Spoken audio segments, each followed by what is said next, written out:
कृष्णा, शुरुआत करेंगे सुपरफास्ट 100 की। और आपके साथ मैं हूं राकेश पांडे। सुपरफास्ट 100 की शुरुआत अरविंद केजरीवाल के विरोध की खबर से। अरविंद केजरीवाल का आज वाराणसी में जमकर विरोध हुआ। अरविंद केजरीवाल अपने समर्थकों के साथ आज सुबह सुबह वाराणसी के कंपनी बाग इलाके में प्रचार करने पहुंचे थे, जहां उन्हें लोगों के विरोध का सामना करना था।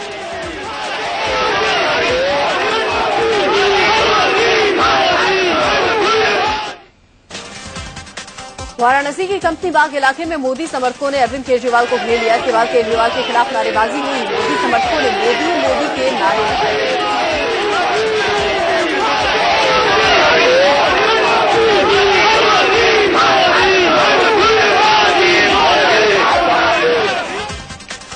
अरविंद केजरीवाल का कल भी वाराणसी में विरोध हुआ था। अरविंद केजरीवाल वाराणसी के लंका इलाके में मनीष सिसोदिया समेत अपने साथियों के साथ पहुंचे थे, जहां मोदी समर्थकों ने उनके खिलाफ नारेबाजी की।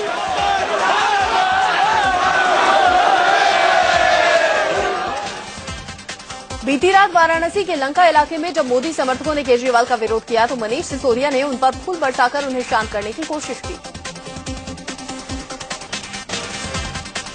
बीजेपी महासचिव अमित शाह के प्रचार से चुनाव आयोग ने बैन हटा लिया है। गुरुवार देर रात आयोग ने शाह के लिखित माफीनामे के बाद उन्हें हरी झंडी दी। अमित शाह पर भड़काऊ भाषण देने का आरोप लगा था। इसके बाद चुनाव आयोग ने उनके रोड शो और रैलियों पर प्रतिबंध लगा दिया था। बीजेपी महासचिव अमित शाह के प्रचार से चुनाव आयोग ने बैन हटा लिया है। गुरुवार देर रात आयोग ने शाह के लिखित माफीनामे के बाद उन्हें हरी झंडी दी। अमित शाह पर भड़काऊ भाषण देने का आरोप लगा था। इसके बाद चुनाव आयोग ने उनके रोड शो और रैलियों पर प्रतिबंध लगा दिया था। चुनाव आयोग ने कहा है कि अमित शाह की रैलियों और रोड शो पर वीडियो रिकॉर्डिंग के जरिए नजर रखी जाएगी। हालांकि भड़काऊ भाषण देने के मामले में आजम खां पर भी कार्रवाई हुई थी, लेकिन आयोग ने अभी उन पर से बैन नहीं हटाया है। इसके पहले अमित शाह ने कहा था कि चुनाव आयोग सर्वोच्च संस्था है और मैं इसके फैसले का पालन करूंगा। उन्होंने कहा था कि सर्वश्रेष्ठ गेंदबाज भी कभी कभी नो बॉल फेंक देता है। चुनाव आयोग को लिखे पत्र में अमित शाह ने अपनी गलती मानकर आगे से इन बातों का ध्यान रखने की बात कही थी। जब कभी भी मैं चुनाव में हिस्सा लूंगा तब इसका ध्यान रखूंगा और इनकी हिदायत को भी मैं मानता हूं। कोई भी बॉलर जब बॉलिंग करता है तो कभी कभार नो बॉल भी पड़ जाता है। उधर चुनाव आयोग की कार्रवाई से यूपी के मंत्री और समाजवादी पार्टी के नेता आजम खां भड़के हुए हैं। आजम ने कहा कि केंद्रीय मंत्री बेनी प्रसाद वर्मा पर उनके बयान के लिए चुनाव आयोग ने कोई कार्रवाई नहीं की, लेकिन मेरी जुबान बंद करवा दी गई। इस बारे में सोचना चाहिए कि मेरी जबान बंद करके, मुझे खामोश करके कोई बहुत अच्छी बात नहीं हुई है। हमसे ज्यादा सीरियस एलिगेशंस बेनी प्रसाद वर्मा जी पर हैं और उनके लिए इलेक्शन कमीशन ने नो एक्शन। चुनाव आयोग के नोटिस का जवाब नहीं देने की वजह से आम आदमी पार्टी के उम्मीदवार राखी बिरलान पर दिल्ली के मंगोलपुरी थाने में केस दर्ज किया गया है। आम आदमी पार्टी की टोपी पहनकर वोटिंग के लिए जाने पर राखी बिरलान से चुनाव आयोग ने जवाब मांगा था। राखी ने तय वक्त में नोटिस का जवाब नहीं दिया, जिसके बाद ये कार्रवाई हुई। प्रियंका गांधी पर राहुल गांधी का बयान, कहा अपने पक्ष में फैसले लेने में सक्षम है प्रियंका। विजय कर्नाटका को दिए इंटरव्यू में राहुल ने कहा प्रियंका अपनी जिम्मेदारी का फैसला खुद करेंगी। मैं प्रियंका के हर फैसले के साथ रहा और रहूंगा। राहुल ने भरोसा जताया कि इस बार भी कांग्रेस की जीत होगी। विजय कर्नाटका को दिए इंटरव्यू में राहुल ने कहा कि 2004 और 2009 में भी ओपिनियन पोल फेल साबित हुए थे। आज मुलायम के गढ़ में फिर से गरजेंगे नरेंद्र मोदी। बीजेपी उम्मीदवार आज इटावा, मैनपुरी और कन्नौज में मोर्चा संभालेंगे। इसके अलावा आज वो कानपुर में भी कमान संभालेंगे। इसके अलावा नरेंद्र मोदी मध्य प्रदेश के दौरे पर भी रहेंगे। यहां वो पहले बैतूल में रैली करेंगे, फिर वो खंडवा में जनसभा को संबोधित करेंगे। बीजेपी के पटना साहिब से उम्मीदवार शत्रुघ्न सिन्हा आज कानपुर में रहेंगे। बिहारी बाबू बीजेपी के कैंडिडेट मुरली मनोहर जोशी के लिए प्रचार करेंगे। कांग्रेस अध्यक्ष सोनिया गांधी आज मध्य प्रदेश और छत्तीसगढ़ के दौरे पर रहेंगी। सोनिया गांधी मध्य प्रदेश के नीमच में रैली करेंगी। इसके अलावा वो छत्तीसगढ़ के सरगुजा में भी जनसभा को संबोधित करेंगी। यूपी के सीएम अखिलेश यादव भी आज कानपुर में रैली करेंगे। अखिलेश यहां से रेसकोर्स मैदान में जनसभा को संबोधित करेंगे। 12 राज्यों की 121 लोकसभा सीटों के लिए लोगों ने बड़े उत्साह के साथ वोट डाले। इस बार किसी एक चरण में ये सबसे अधिक सीटों पर मतदान है। यूपी में लोगों ने दिल खोलकर वोट डाले और यहां 62.5% मतदान हुआ। हालांकि बिहार में वोटरों में जोश नहीं दिखा। 56% लोगों ने ही वोट डाले, जबकि झारखंड में 62%, मध्य प्रदेश में 54%, राजस्थान में 63% और पश्चिम बंगाल में 79% लोगों ने मतदान किया। बाकी जिन 6 राज्यों में वोट डाले गए उनमें महाराष्ट्र में 55%, कर्नाटक में 66% मतदान हुआ, मणिपुर में रिकॉर्ड तोड़ 74% और जम्मू कश्मीर में 69%, जबकि उड़ीसा में 70% वोट पड़े। वहीं नक्सल प्रभावित राज्य छत्तीसगढ़ में 63.44% मतदान हुआ। बिहार में पाटलिपुत्र सीट से चुनाव लड़ रही आरजेडी मुखिया लालू यादव की बेटी मीसा भारती के खिलाफ केस दर्ज किया गया है। चुनाव आयोग ने उनके खिलाफ एक पोलिंग बूथ पर हंगामा करने और ईवीएम में तोड़फोड़ करने को लेकर केस दर्ज करने का आदेश दिया था।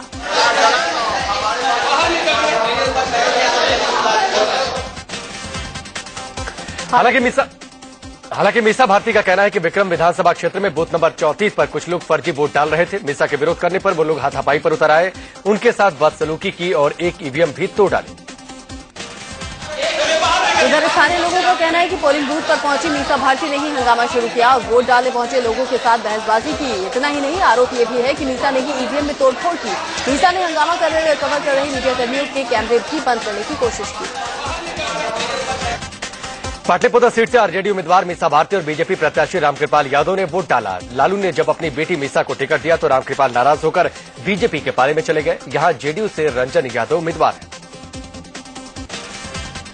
आरजेडी सुप्रीमो लालू प्रसाद यादव अपनी पत्नी और बिहार की पूर्व मुख्यमंत्री राबड़ी देवी के साथ वोट डालने के लिए पहुंचे। पटना में वोट डालने के बाद लालू ने मीडिया से कोई बात नहीं की। हालांकि राबड़ी ने कहा कि आरजेडी की ही जीत होगी।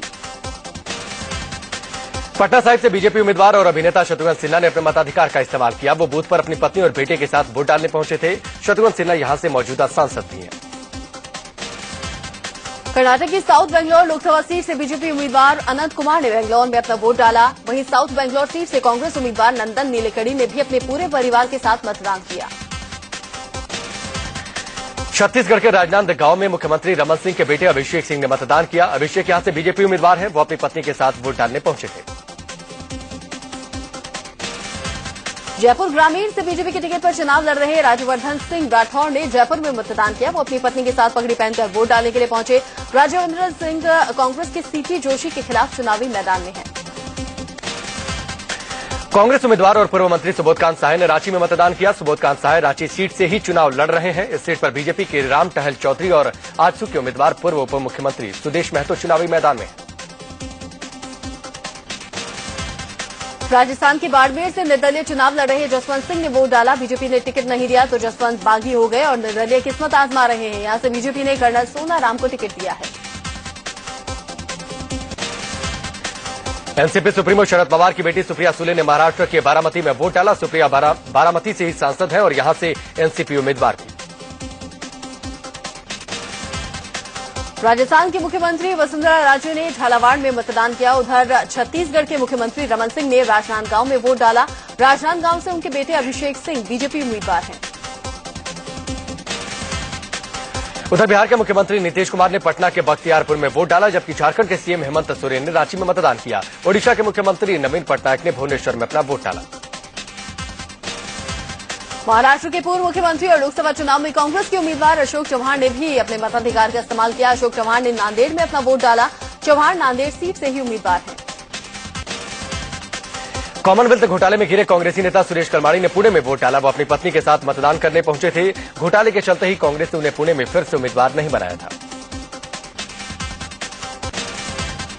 पुणे से अपना टिकट कटने और आदर्श घोटाले में घिरे अशोक चव्हाण को नांदेड़ से टिकट मिलने पर कलमाड़ी ने कहा कि चव्हाण लकी हैं। हालांकि कलमाड़ी ने यह भी कहा कि टिकट नहीं मिलने से वो दुखी नहीं है।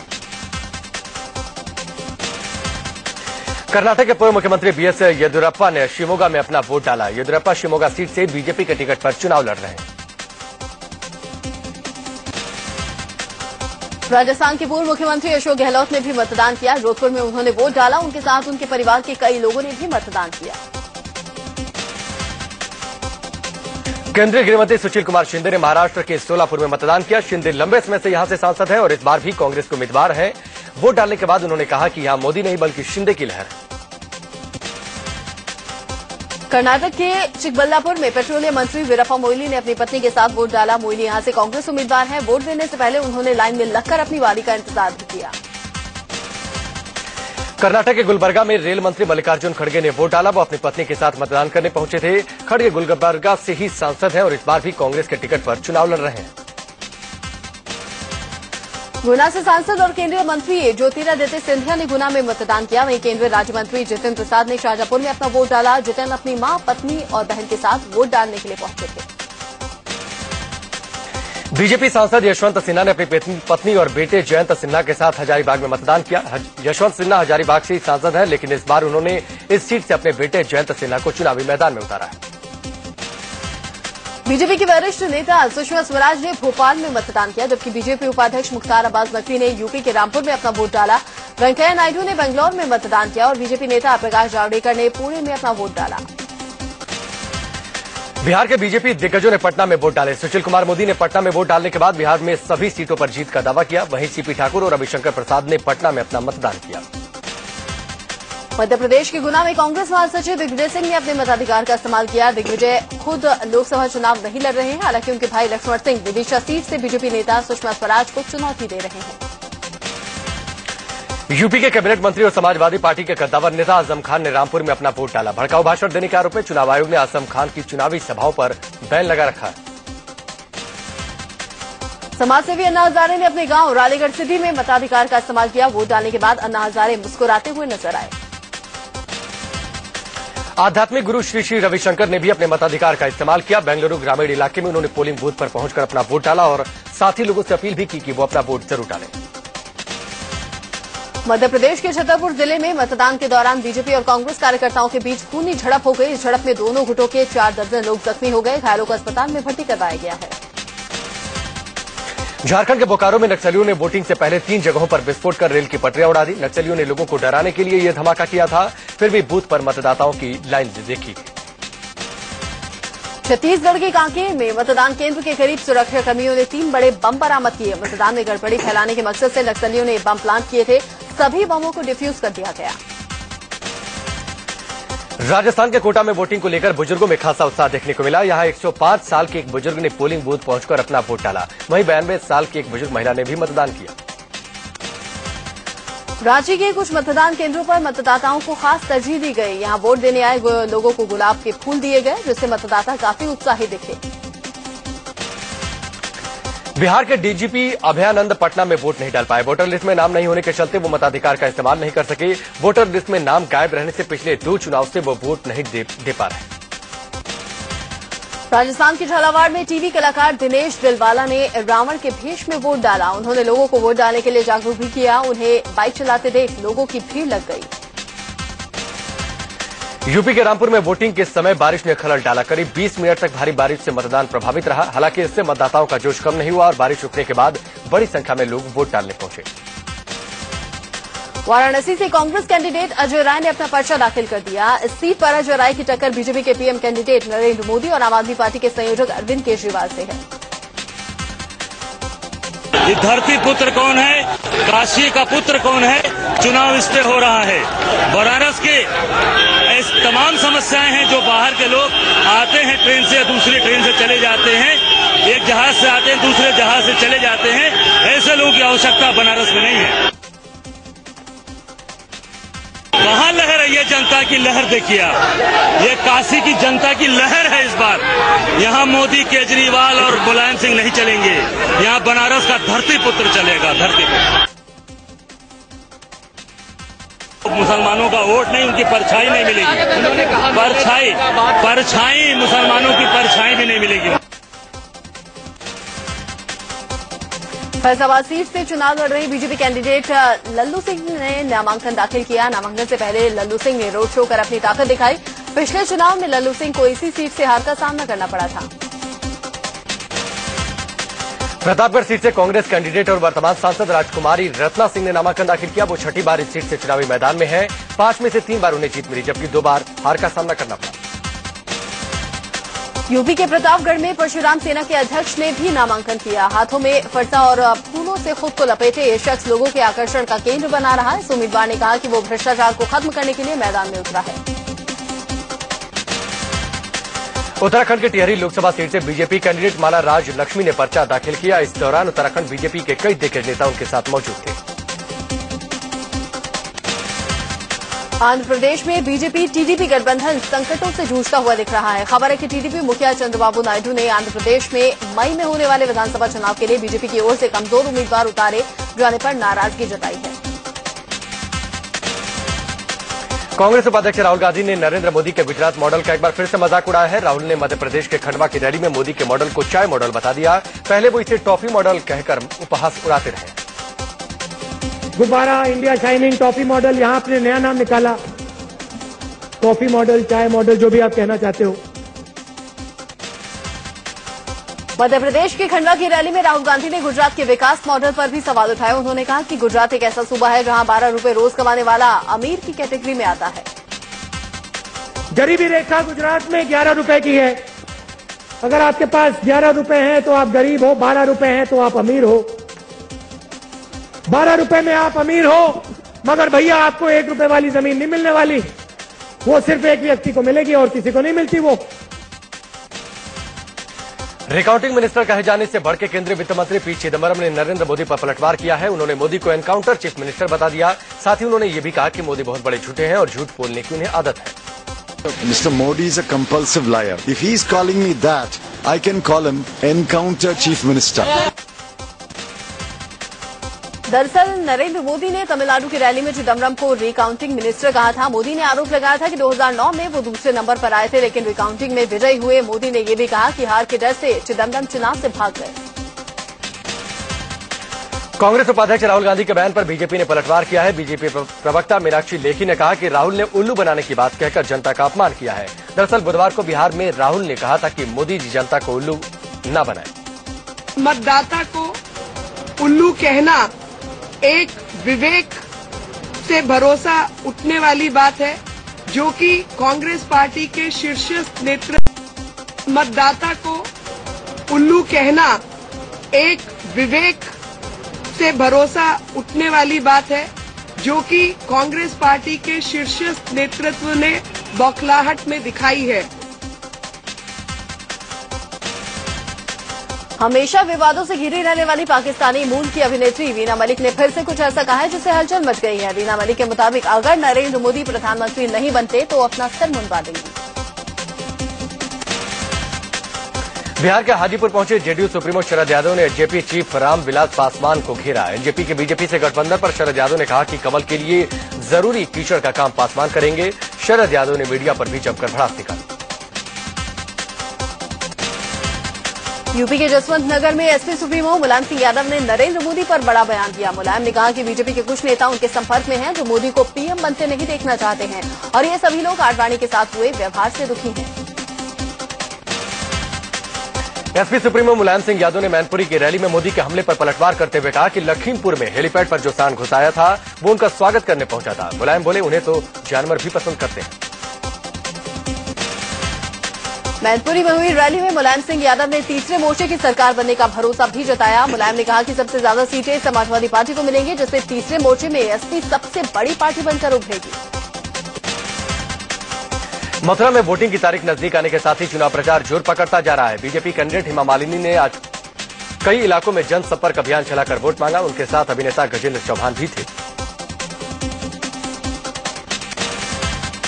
मुंबई के नाला सुपारा में पार्टी के प्रत्याशी का प्रचार करने राजनाथ सिंह और मनोज तिवारी पहुंचे। यहां मनोज तिवारी ने अपने गाने से वोटरों को लुभाने की कोशिश की।